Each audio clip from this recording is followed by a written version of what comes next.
Hello and welcome to the 5th edition of Goa Arts and Literary Festival 2014. I have with me Thomas Bell, who is a journalist for the Daily Telegraph, and he had gone to Kathmandu to cover the civil war for his paper.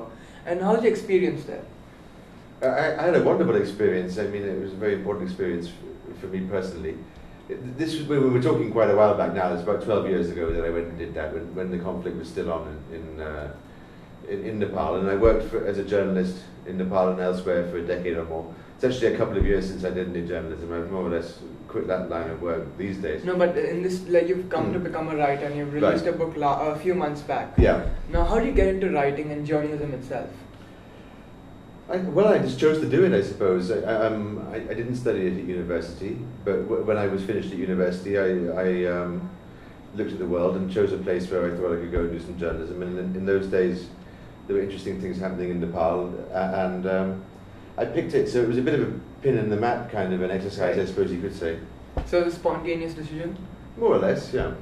And your experience, when you go for doing journalistic, now you start writing a book, which is non-fiction as well. It's yes. upon your experience in the years you spent in Nepal covering the civil war. And would you like to say some words on that? Yeah, so the book is partly about my experience covering the war, which ended in 2006, and things which have also taken place since then. It's a book about the city, so it has my personal experience and what I've seen and researched, and it also has a lot of history in it. Has a lot of other things in it too, about architecture and literature. I've tried to include as much as I can about different aspects of the city, and fit them all into one book, so that the book feels like the place itself. Hopefully, that's what I was aiming at. And that Nepal is the focus country for the Goa Arts and Literary Festival this year.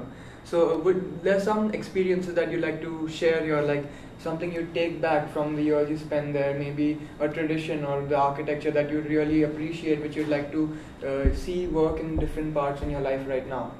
From Nepal? To be very honest, from Kathmandu, I wouldn't really suggest that anyone tries to imitate what's going on in Kathmandu right now, because you couldn't say it's working very well. I mean, Kathmandu is a place which is really struggling to cope with the challenges which it faces. That's true. It's kind of a mess. I mean, and in that, I think it's attractive in certain ways. I mean, I like it very much. I still live there more than 10 years later. But I think it's probably more an example of what not to do, to be honest, than an example. No, but as in you're still residing in Kathmandu? Yes, yeah. And what made you change your residence from UK to Kathmandu? Well, I went there for the work originally. I spent 5 years working there as a journalist during the war and the peace process, the beginning of the peace process. And then I went to work as a journalist for a couple of years somewhere else. The Daily Telegraph sent me to Bangkok, and I was their Southeast Asia correspondent based in Bangkok and travelling around that region. And that was a couple of years. I never really liked Bangkok, to be honest, and by the end I didn't really like the Daily Telegraph either. So I quit and moved back. And my girlfriend at that time, my wife now, is from Kathmandu.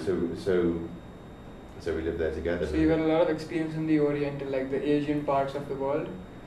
I suppose so. The last 12 years or so of my life, and I mean that's most of my adult life. I'm still fairly young. So if whatever you remember, obviously you remember a lot from the UK, but what do you think is different, and what do you think is better or worse, or what could improve?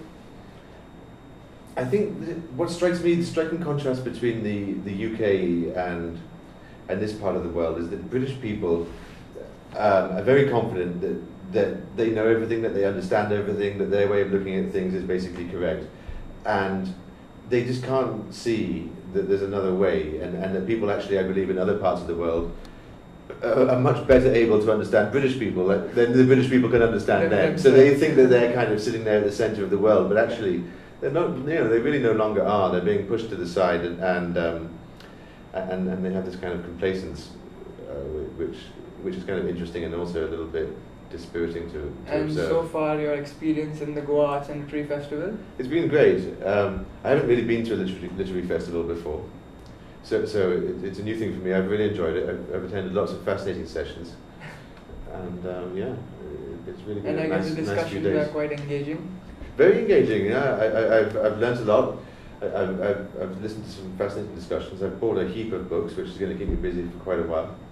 So I guess on the note of keeping an open mind to things, you were here at the 5th edition of the Goa Arts and Literary Festival 2014, and thank you very much. Pleasure.